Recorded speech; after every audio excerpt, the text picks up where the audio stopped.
তুমি চার পাও না, কবর তোমারে বারে বারে ডাকে, বারে বারে ডাকে। এ আল্লাহর বান্দা, আমি কবর এমন ঘর, যেই কবরে কোনো সাথী নাই, কোনো বান্ধব নাই, বান্ধবী নাই, একা একা কবর। আমি কবর এমন ঘর,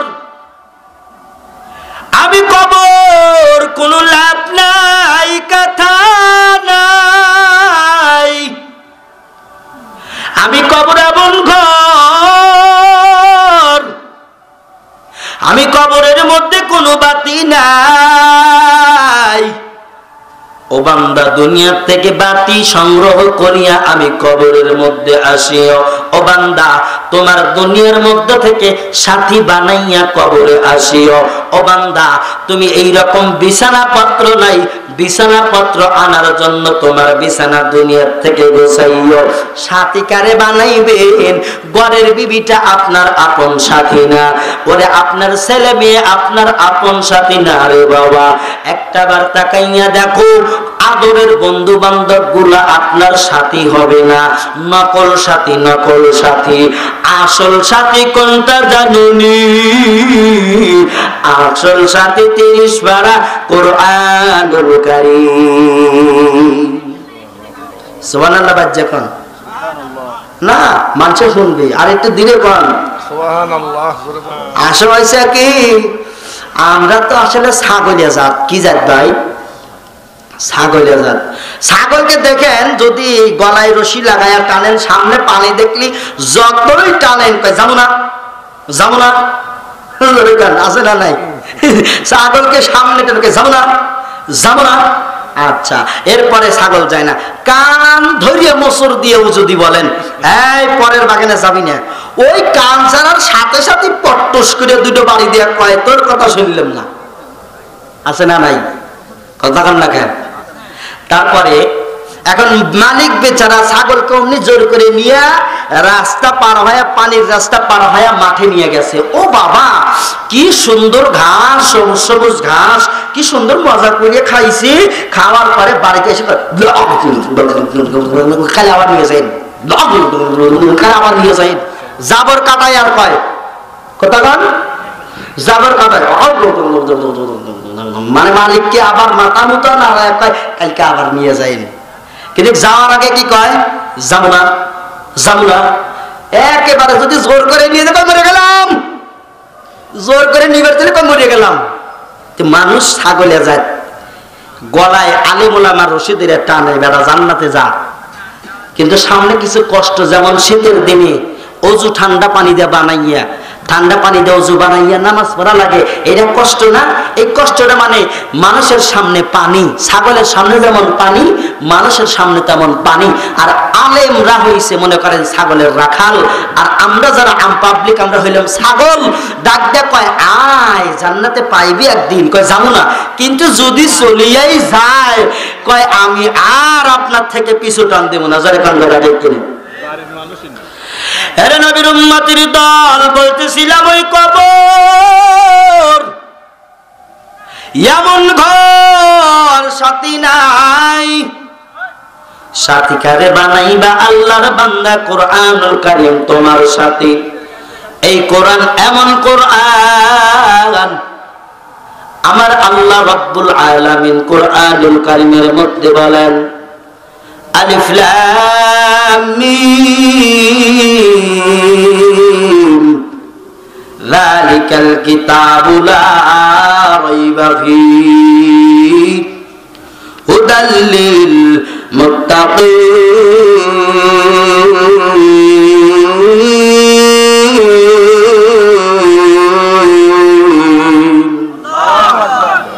এটা এমন একটা কিতাব যার মধ্যে কোনো সন্দেহ নাই, কোনো সন্দেহের অবকাশ নাই। এই কিতাবের মধ্যে কোনো সন্দেহ নাই, এই কিতাবে পরিপূর্ণ আমি আল্লাহ দিয়ে দিলাম। বান্দা কি দিয়া সমাজ চালাইবি? কোরআনুল কারীমের মধ্যে আছে। বান্দা কি দিয়া জীবন চালাইবি? কোরআনুল কারীমের মধ্যে আছে।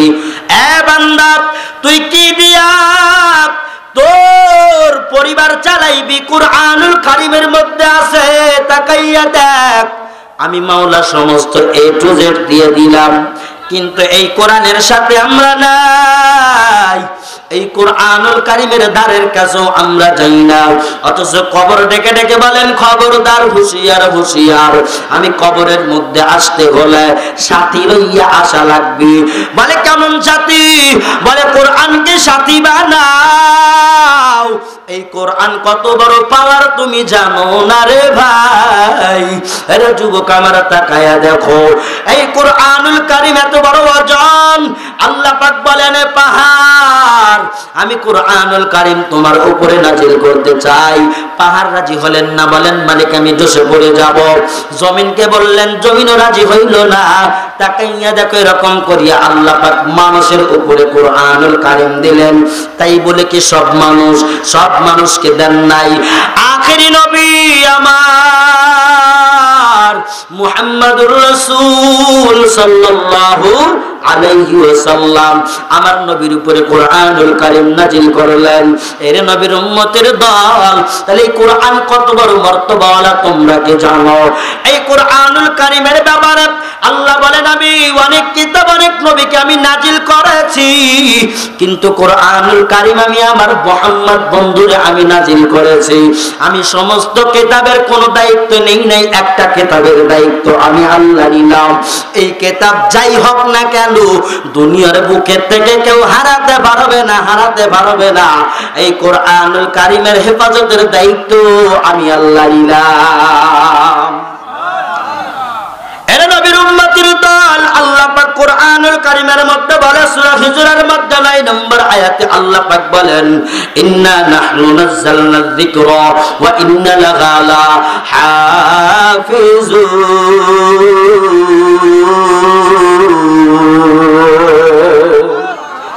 আল্লাহ বলেন, আমার বান্দা শুনো, আমি এই কুরআন নাজিল করেছি এবং আমি এই কোরআন সংরক্ষণকারী, আমি হেফাজত করব। এরে আল্লাহর বান্দা, দুনিয়ায় সব পুরেও যদি ছাই হয়ে যায়, কোরআনুল কারীমকে কোনোদিন কেউ পুরাইতে পারে না। জোরে কোন কথা ঠিক কিনা? কত ঘরের মধ্যে আগুন লেগে লেগে লেগে লেগে বাড়ি ঘরে পুরে ছাই হয়ে গেল, পবিত্র কোরআনুল কারীম বাবা আজও পর্যন্ত পড়ে না। জোরে কোন কথাগুলো ঠিক কিনা? এই কোরআনুল কারীমকে সাথী বানানো লাগবে। এরা যুবক, এত বড় হইয়া গেলি কুরআনুল কারীম পড়া জানো না, কুরআনুল কারীম পড়তেও শেখো নাই। কেমন মুসলমান, কেমন যুবক তুমি, কোন রাস্তার যুবক হইলা? এরে মল্লিক পাড়াবাসী শোনো, এই কোরআন দিয়া নিজের জীবন সেটিং ফিটিং করা লাগবে। এরে আল্লাহর বান্দারা, আল্লাহ পাক বলেন, ফামান তাবিআ হুদায়া ফালা খাউফুন আলাইহিম ওয়ালা হুম ইয়াহজানুন।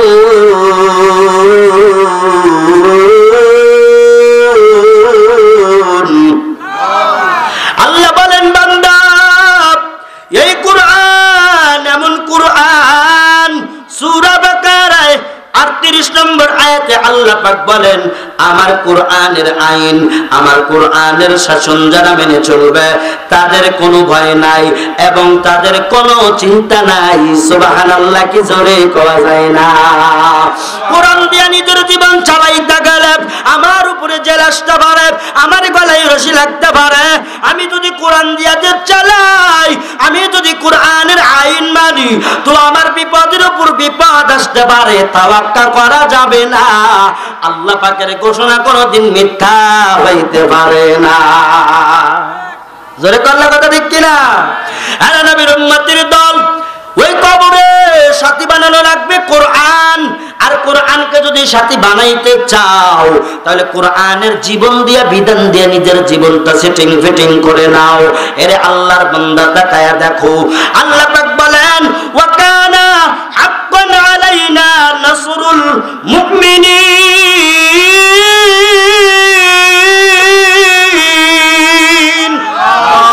আল্লাহ বলেন, আমার বান্দা শুনো, আমি মুমিনদের সাহায্য করা আমি আল্লাহর উপরে তখন ওয়াজিব হয়ে যায়। বান্দা যখন কোরআন দিয়া নিজের জীবন সেটিং ফিটিং করে, আর এই সেটিং ফিটিং করার দ্বারা যখন বান্দার উপরে হামলা মামলা দায়ের করা হয়, আমি আল্লাহ আমার বান্দারে সাহায্য করা আমার জন্য ওয়াজিব হয়ে যায়। সুবহানাল্লাহ কি একবার জোরে কওয়া যায় না? আরে নবীর উম্মতের দল তাকাইয়া দেখো রে নবীর উম্মত, ওই কবরের জন্য কাকে আমরা সাথী বানাইব? কাকে বানাইব? জোরে কোন না কেন? সবাই বলেন। ওই কবরের জন্য সাথী বানানো লাগবে কোরআনুল কারীম। কোরআনুল কারীম দিয়ে নিজের জীবন চালাও। ও বান্দা তাকাইয়া দেখো, এই কবরের মধ্যে তোমার জন্য সাথী হয়ে যাবে কোরআন। তোমার এরকম করিয়া পাহারাদার হবে, যুবক আকৃতি ধারণ করবে। আল্লাহর বান্দা ডাইনে ফেরেশতা ঢুকতে যাবে, ঢুকতে দেওয়া হবে না। বামে যাবে, বামে দেওয়া হবে না। সামনে পিছনে যাবে, যুবক আকৃতিতে দাঁড়াইয়া বলবে, খবরদার এরে তুমি আর কিছু বলিও না। এই ব্যক্তিটা আমি কোরআনুল কারীমকে রাত্র জাগিয়ে জাগিয়ে পড়েছে, আমি কোরআনুল কারীমকে রাত্র জাগিয়ে জাগিয়ে তেলাওয়াত করেছে, বেচারা ঘুমাই নাই। এই বান্দারে কষ্ট দিও না। এরে যুবকের দল, আল্লাহর বান্দা নবীর উম্মতেরা, একটাবার তাকাইয়া দেখো, দুনিয়ায় কত নারী দেখো, গাড়ি দেখো, বাড়ি দেখো, কবরের মধ্যে কেউ যাবে না। আর কোরআনুল কারীম যদি তোমার সাথী বানাইতে পারো, ওই মাটির কবরে তোমার সাথী হয়ে যাবে। সুবহানাল্লাহ বলো। এরে নবীর উম্মত, ওই কোরআনুল কারীম তোমার আমার জন্য সাথী। ওই কবরে যাওয়ার আগে বাজান একটাবার চিন্তা করিয়ে দেখো, আল্লাহর নবী হাদিস শরীফের মধ্যে বলেন, মুতু ক্বাবলা আন তামুতু। হে আমার উম্মতিনেরা, আমার উম্মতেরা রে, তাকাইয়া দেখ, একটাবার নিজের বিবিকের কাছে প্রশ্ন করে দেখো, একটাবার চিন্তা করো, মরার আগে বাইরে দেখ, এই দুনিয়া তোর কিছু নাই, এই দুনিয়া তোমার কিছুই না, গাড়ি বাড়ি কিছুই না, সব ধোঁকা, সব ধোঁকা। ওই কবরে যাইবি, কি লইয়া যাইবি রে বাবা? তাকাইয়া দেখো। এর আল্লাহর বান্দা, এরকম করিয়া আল্লাহর হুকুম মানি না, এরপরে আর একটা হুকুম মানা লাগবে। আল্লাহর পরে যার হুকুম মানা লাগবে তাদের নাম কি পারবেন কেউ? আল্লাহর হুকুমের পরে, নবীর হুকুমের পরে, কোরআনুল কারীমে আল্লাহর হুকুমের পরে নবীর হুকুম আসে নাই, ওই জায়গায় এমন দুইজনের কথা আসছে, যে দুইজন হলো তোমার আমার শখের বান্ধবী, তোমার আমার শখের বান্ধব, তোমার আমার দরদি মানুষ। তোমার আমার কিছু হইয়া গেলে বাবা, যার কলিজা ফাটিয়া যায়, তাদের কি কিছু না যাইতেছে এখন? তারা হইল তোমার মা। আল্লাহু আকবার বলো। তোমার বাবা, তোমার মা। আল্লাহ পাক কুরআনুল কারীমের মধ্যে বলেন, ওয়া ক্বাদা রাব্বুকা আল্লা তা'বুদু ইল্লা ইয়্যাহু ওয়া বিল ওয়ালিদাইনি ইহসানা।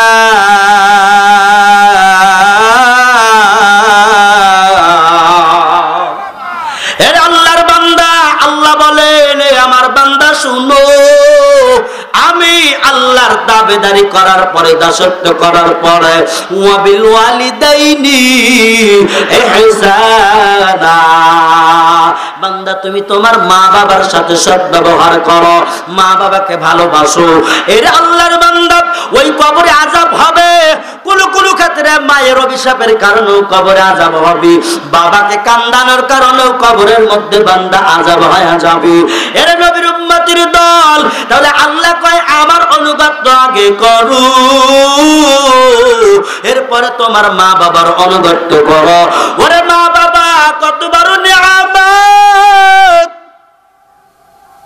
গুনাহগার হইলে মায়ের দোয়ার কারণে আল্লাহর ওলি হওয়া যায়। সুবহানাল্লাহ কি জোরে বলা যায় না?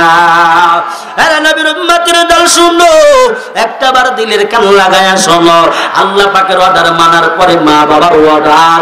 এরে আল্লাহর বান্দা, এই ময়দানে এমন মানুষ আছেন যার মা নাই, কারদালি বাবা নাই, যে মারে আর মা বলে ডাক দিতে পারো না, কলিজা ভেঙে যায়।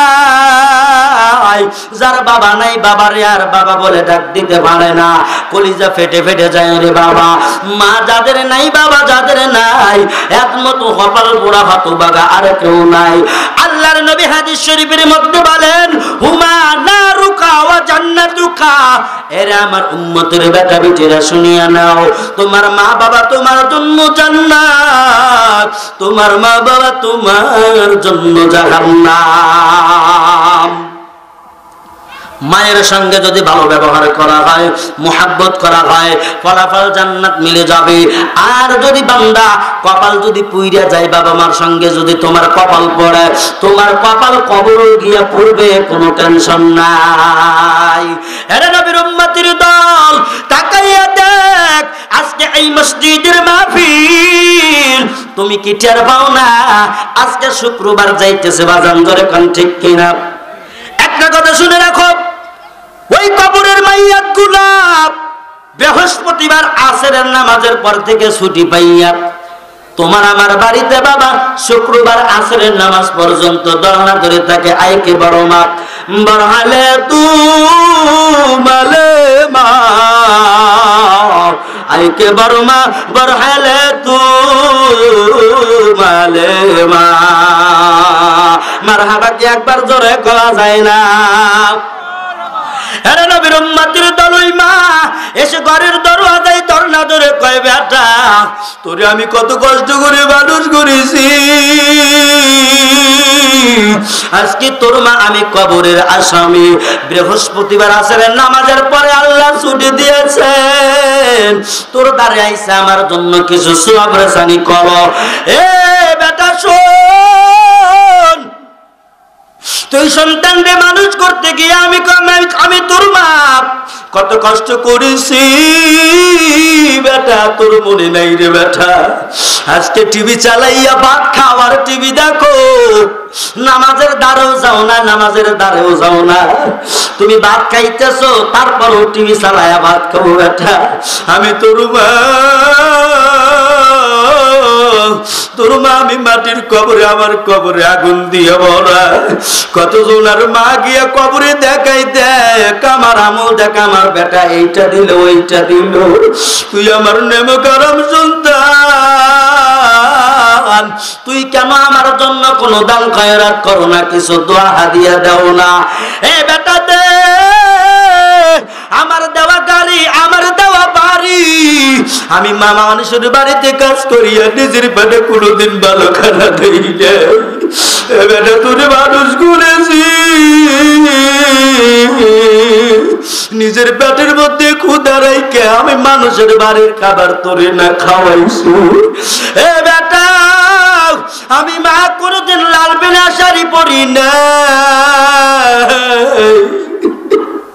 বেটা, আমি তোরে পড়াইছি, আমি নেই নেই কিন্তু তোর গায়ে ভালো জামা দিছি। বেটা আমি খাই নাই, না খাইয়া টাকা গুছাইয়া বিঘাকে বিঘা বাড়ি বানাইয়া দিলে। ও বেটা আমার দেওয়া সম্বাদ পাইছো, আমি বাবাটির কবরে, আবার কবরের উপর দিয়ে বিলেই কুত্তা করে শিয়াল ঘোরাঘুরি করে। বেটা রে তোর কি দয়া নাই মায়া নাই?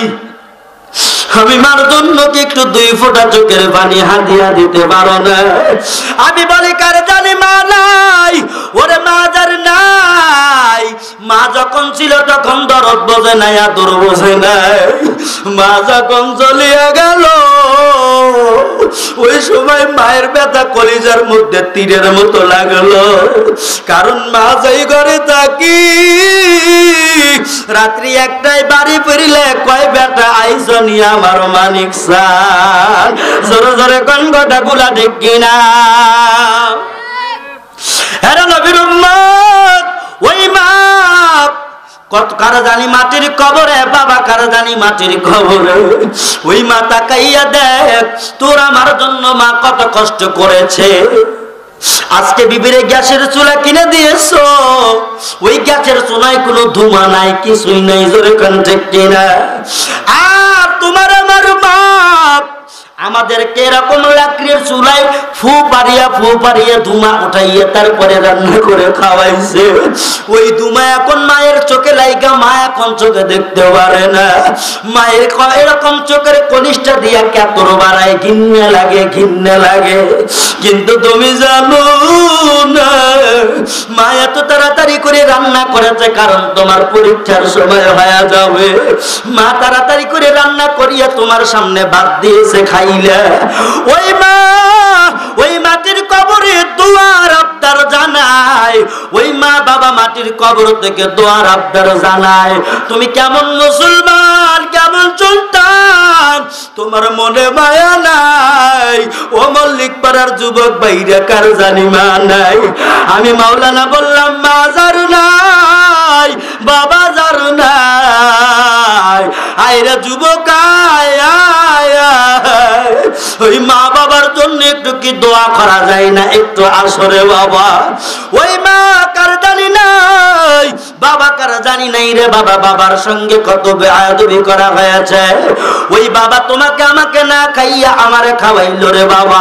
বাবা না খাইয়া মাথার মধ্যে সেরা গামছা বাঁধা, হাতের মধ্যে বাজার ঘাট করেছে, আমার জন্য মজা কিনেছে। আজকে বাবা নাই, এ বাবার পাগল বাবা নাই, মা যার নাই তারা মায়ের পাগল। শোনো, ওই মা মাটির কত এরকম কবর থেকে দোয়ার আবদার জানায়। এ আল্লাহর বান্দা, যার মা নাই তারা বুঝতেছেন মায়ের যন্ত্রণা। তবে মা যার আছে, বাবা যার আছে, ওই মা বাবারে কোনোদিন ফেলে দিও না। ও সোনা জান ভাই আমার, মার মতো দরদি আর কেউ হবে না রে বাবা। এই দুনিয়ায় কত মহিলা দেখো, দ্বিতীয় মার মতো কাউরে পাওয়া যায় না। জোরে জোরে কোন কথাগুলা ঠিক কিনা? বাবার মতো কত মানুষ, কিন্তু বাবার চেহারার সাথে মিল পড়ে না, বাবা নাই। এই জন্য আমি বলি আরে যুবক, মা বাবার সঙ্গে এরকম বেয়াদবি করা যাবে না, ভালো ব্যবহার করা লাগবে। মা বাবা যেন আমার এরকম ব্যবহারের কারণে শব্দটাও না করে রে বাবা। তাকাইয়া দেখো, মা বাবার সঙ্গে বেয়াদবি করিয়া নবীর সাহাবীও সারবাইল না। তুমি আমি কত কসুজু এরকম করিয়া কসু মোল্লা আমরা কিছুই না। নবীর সাহাবী বাজান আজ ওই সময় পর্যন্ত মাপ পায় নাই, শুধুমাত্র একটা কথা, একটা কাজ করার জন্য। বইয়ের কথায় প্রাধান্য দিত বেশি, মার কথায় কিন্তু প্রাধান্য দিত না। ওই সাহাবীর নাম হইল আলকামা। মারহাবা কি একবার জোরে কওয়া যায় না? ওজান খারাপ লাগে? একটু বলবো একটু বলি। হ্যাঁ, আরে তাকাইয়া দেখো, আলকামা রাদিয়াল্লাহু তাআলা আনহু আমার নবীর এত বড় একজন আশিক, আমার নবীর আশিক, আমার নবীর সুন্দরতম একজন সাহাবী। এই সাহাবী বাজান নবীজি এত মহব্বত, সাহাবী খুব মহব্বত করেন। কিন্তু ঘটনা ঘটে গেল একটা। এই আলকামা রাদিয়াল্লাহু তাআলা আনহা ঘরের মধ্যে যাওয়ার পরে মায়ের কথাই তেমন প্রাধান্য দিত না, বইয়ের কথাই প্রাধান্য দিত। কার কথায়? জোরে বলেন না কেন? কার কথায় প্রাধান্য দিত? আব্বা জানি একটু জোরে কর না, কার কথায়? বইয়ের কথায় প্রাধান্য দিত। এমন হয়ে গেল এই আলকামা হঠাৎ করে অসুস্থ হয়ে গেল। ভালো মানুষ অসুস্থ হয়ে গেল। অসুস্থ হওয়ার পর এমন একটা ঘটনা ঘটে গেল, আলকামা ধীরে ধীরে অসুস্থ হয়ে যায়, ধীরে ধীরে অসুস্থ হয়ে যায়। কিন্তু বাবা কারণ তাকাইয়া দেখো, হঠাৎ করে এমন একদিন হয়ে গেল আলকামা মারা যাবে যাবে ভাব হয়ে গেল। এরা নবীর উম্মতের দলের যুবক। এই আলকামা রাদিয়াল্লাহু তাআলা আনহা মৃত্যু শয্যায় শায়িত হয়ে গেছে। কিন্তু তাকাইয়া দেখো, আলকামার বাড়ি থেকে আমার নবীর দরবারে খবর চলে গেল। বলে কি চাও? বলে তোমার আলকামা এরকম করে নবী গো, আপনার সাহাবী আলকামা জবান দিয়ে কিরকম করে কালেমা জারি হয় না, বান্দা এখন মারা যাবে যাবে অবস্থা হয়ে গেল। ও নবী গো, আলকামার তাড়াতাড়ি আপনি কাছে নেন, তাড়াতাড়ি তার এরকম ভাবে কলেমা জপানোর জন্য চেষ্টা ফিকির করা লাগবে। নবী আমার ডেকে বললেন, সালমান, এই বিলাল, এই ওমর, ওসমান, দাঁড়াও দাঁড়াও, তাড়াতাড়ি আমার সাহাবীর কাছে যাও, আমার সাহাবী মরণাপন্ন অবস্থা, তাড়াতাড়ি দেখো, খবর নাও। ওই সাহাবীগুলা আলকামার বাড়ির ময়দানে আসলেন। আলকামার বাড়ির ময়দানে আসিয়া হযরত বেলাল এরকম করিয়া বাবা যখন কি করলেন, তার হাঁটুর উপরে আলকামার ঘাড়খানা রাখলেন, মাথা রাখলেন। মাথা রাখার পরে বলেন, ও ভাই আলকামা, পড়ো লা ইলাহা ইল্লাল্লাহ মুহাম্মাদুর রাসূলুল্লাহ সাল্লাল্লাহু আলাইহি ওয়াসাল্লাম। আলকামার জবান দিয়ে বাহির হয় না, বাহির হয় না, এমন হয়ে গেল। অনেকবার ট্রাই করার পরও যখন কলেমা জপতেছে না, সবাই হতাশ হয়ে গেল। ব্যাপারে কি? নবীর একজন সাহাবী, এই নবীর সাহাবী হওয়ার পরেও কেন সেই রকম করে কলেমা জপতেছে না, কেন জবান বন্ধ হয়ে গেল? বেলাল এরকম করে উম্মে আম্মার রাদিয়াল্লাহু তাআলা আনহু এরকম ঘেমে ঘেমে পেরেশান হয়ে গেল। ব্যাপার কি? দৌড়াইয়া গেল নবীর দরবারে। আমার নবীজির কাছে যখন গেলেন, নবীজির দরবারে গিয়া বলেন, মায়ার নবী গো, আপনার আলকামার অবস্থা ভালো না, আলকামার অবস্থা ভালো না, ভালো না, কালেমা নসিব হইতেছে না, এমন অবস্থা, জবান বন্ধ হয়ে গেছে, মারহাবাকে জোরে কওয়া যায় না। আমার নবী বললেন, আলকামার বাড়িতে যাও, আলকামার বাড়িতে গিয়ে দেখো আলকামার মা বেঁচে আছে কিনা। যদি বেঁচে থাকে আর আসতে পারে, সে যেন আমার কাছে আসে। আর তার আম্মা জান যদি না আসতে পারে, আমি নিজেই তার দরবারে যাব। সুবহানাল্লাহ কি জোরে কওয়া যায় না? এরা নবীর উম্মত, দিলের কান লাগায় শুনো। আলকামা রাদিয়াল্লাহু তাআলা আনহার আম্মা জানকে ডাকা হলো, ও আলকামার আম্মা জান, নবী আপনারে তলব করছে, আপনি যদি আসতে পারেন তো আসবেন, আর যদি আসতে না পারেন আপনাকে যাওয়া লাগবে না। রাহমাতাল লিল আলামিন নবী আমার আপনার বাড়ির দরওয়াজায় হাজির হয়ে যাবে। সুবহানাল্লাহ কি একবার জোরে কওয়া যায় না? আবার নবী বললেন, ডাকো। ডাকা হলো। আম্মা জান বললেন, সমস্যা নাই, আমি যাব, যাব, আমার নবীর মায়ের কদমে যাব আমি। এবার আলকামার আম্মা জান যখন এরকম করিয়া লাঠিটা ভর দিয়া দিয়া নবীজির দরবারে আসলেন, আসার পরে ডাকতে বলতেছেন, ইয়া রাসূলুল্লাহ, ইয়া হাবিবাল্লাহ, লাব্বাইক ইয়া রাসূলুল্লাহ, ইয়া হাবিবাল্লাহ, হে মায়ের নবী, আমি হাজির, আমি হাজির হয়ে গেলাম, আমি আলকামার আম্মা জান। এবার নবী আমার ডেকে বলেন, ও আমার আলকামার আম্মা, শুনো, তোমার একটা কথা আমি জিজ্ঞাসা চাই। বলে জিজ্ঞান। বলে আলকামা কেমন ছিল? আলকামাকে আপনার সঙ্গে কোনোদিন বেয়াদবি করেছে? কথাটা ভালো করে বুঝবেন, দিল দিয়ে বুঝবেন। নবী আলকামার আম্মা জানকে বললেন, আলকামার আম্মা জান, ও আলকামার আম্মা জান, আপনি বলুন, আপনার সন্তান কি আপনার সঙ্গে কোনোদিন বেয়াদবি করেছে? আম্মাজান প্রশ্নের জবাব দিলেন না। দেখেন, আম্মাজান প্রশ্নের জবাব না দিয়ে বলেন, আমার সন্তান বড় নামাজি, আমার সন্তান বড় রোজাদার, আমার সন্তান বড় দিলওয়ালা দানবীর, আমার সন্তানের মতো বড় ইবাদতকারী কেউ নাই।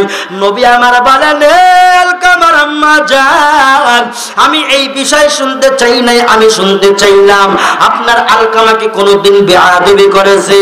এবার আলকামার আম্মা জান নজর ধরায়, চোখের বালি চাইরা কয়, নবী, আল্লাহু আকবার জোরে। মায়ের নবী গো,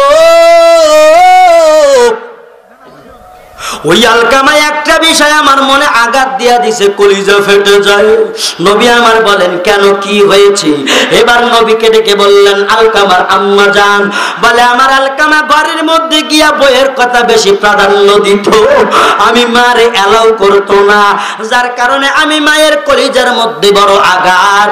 ও মায়ের নবী, এই জন্য আমার মনে আঘাত, এই বেয়াদবি আমার সঙ্গে করেছেন। নবী আমার বললেন আলকামার মা, মাফ করে দাও। তুমি যদি মাফ না করো আলকামার জবান দিয়ে কলেমা নসিব হবে না। আমার সাহাবী যদি বিনা কলমায় মারা যায়, আমি নবী সহ্য করতে পারবো না। সুবহানাল্লাহ কি জোরে কওয়া যায় না? এরা নবীর উম্মত, এরা উল্লাপাড়ার যুবক, একটাবার দিলের কান লাগায়া শুনো। এইবার তাকাইয়া দেখো আলকামার আম্মা জান কয় নবী গো সম্ভব না, মাফ করতে পারবো না, দিলের মধ্যে বড় ব্যথা। আমি বলি এই সমাজে অনেক মানুষ আছে, আমরা বলেন তো আমার দ্বারা আমার আম্মাই কোনোদিন ব্যথা পাইছে কি পায় নাই?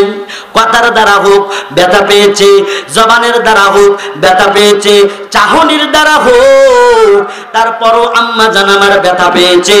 এরা নবীর উম্মতের দল, দেখ এরা যুবক ভাই আমার, তিন কথার সাথীরে পাইয়া মারে ভুলে যাও, ওই মারে ভুলে যাইও না।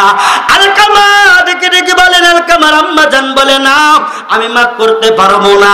হে নবীর উম্মতের দল, আমার নবী বলেন ও আলকামার আম্মা জান, যদি আপনি মাফ না করেন আপনার সন্তানরে আমি আগুনের মধ্যে জ্বালায়া দেব।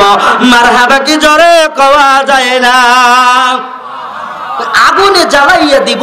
ও আলকামার আম্মা, আপনি যদি না মাফ করেন তো আমি নবী আপনার সন্তানরে আগুনে জ্বালাইব। বলেন কোন মা কি ওই সময় ঠিক থাকতে পারবে? মার মতো বান্ধবী কেউ নাই। ও বাপরে, ওই যে কবরস্থান, এই কবরস্থানে মা কত বছর ঘুমায় গেছে। কে কি কোনোদিন খবর নিছেন? একদিন গেছেন রাত্রে 12টার সময়, গেছেন? কেউ গেছেন?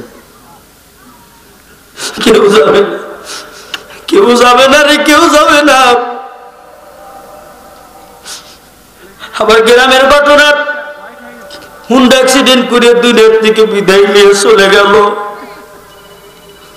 কত রাত্রিতে মাহফিল করিয়া বাড়ি যাই,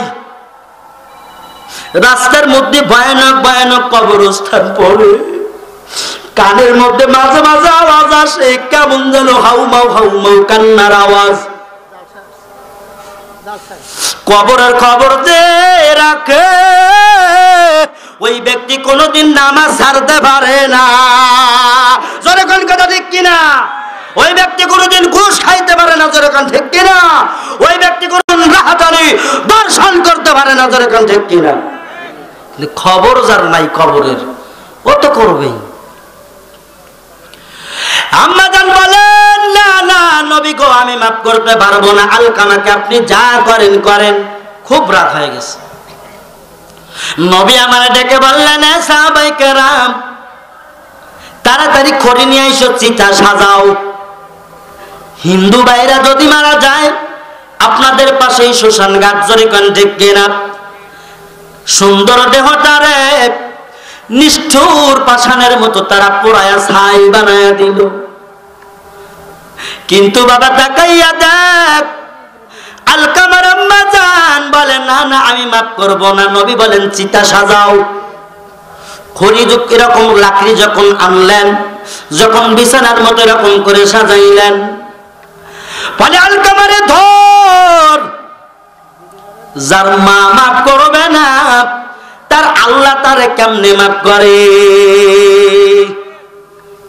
আম্মা জান বলে ব্যাপার কি? মনের মধ্যে কষ্ট লেগে যাইতেছে। 10 মাস 10 দিন পেটে বহন করেছি, আমার আলকামার আজকে আগুনে পুড়াইবে, আমার আলকার ভাই পুড়াই দিয়ে দিব না। আমার আলকামা যাই করছে করুক না কেন, আমি মা মাফ করে দিব। ডাক্তার বলে মায়ের নবী গো, আপনি আমার সন্তানরা আগুনে দিও না। আমি আলকামার আম্মা জান আমার আলকামারে মাফ কইরা দিলাম। সুবহানাল্লাহ কি জোরে কওয়া যায় না? নারে তাকবীর। এরা নবীর উম্মতের দল। এইবার তাকাইয়া দেখো বাবা, আলকামার আম্মা জান বললেন আমি ঠিক আছে মাফ করে দেব। ও আলকামার মা, তুমি মাফ করছো, এখন তাকাইয়া দেখো তোমার ছেলের জবান দিয়া কলেমা জারি হয়, লা ইলাহা ইল্লাল্লাহ, জোরে লা ইলাহা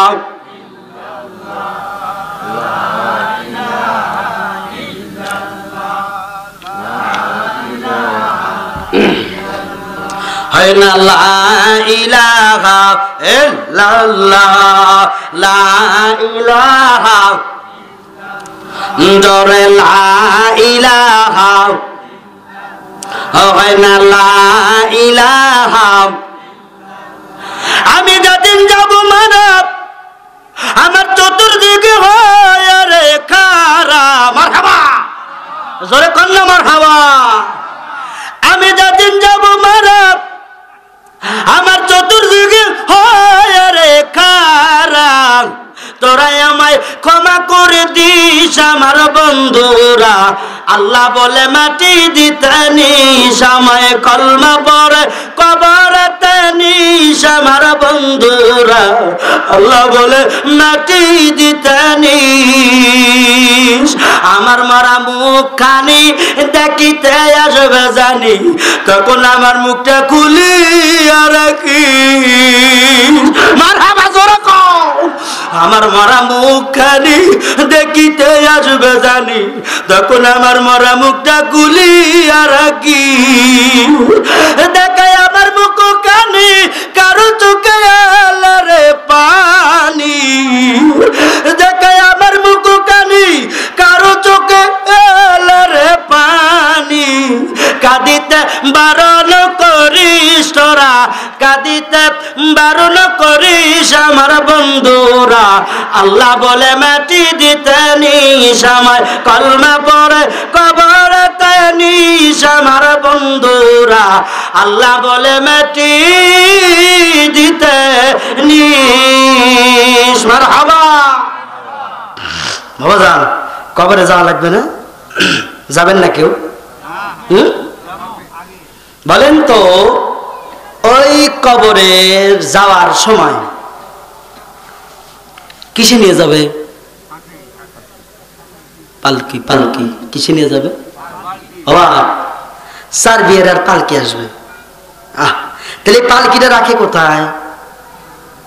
কথা কয় না তো, জোরে কর না। উঠলে পারা পৌরসভার মানুষ বোবা মনে হয় কবরস্থানে আমি আছি। কেন বা এটা কি কবরস্থান না? তো কথা কয় না কে? হ্যাঁ, তো বলেন তো পালকি থাকে কোথায়? মসজিদে। এখন আজকের যে মাহফিল, মসজিদের মাহফিল, আমি এই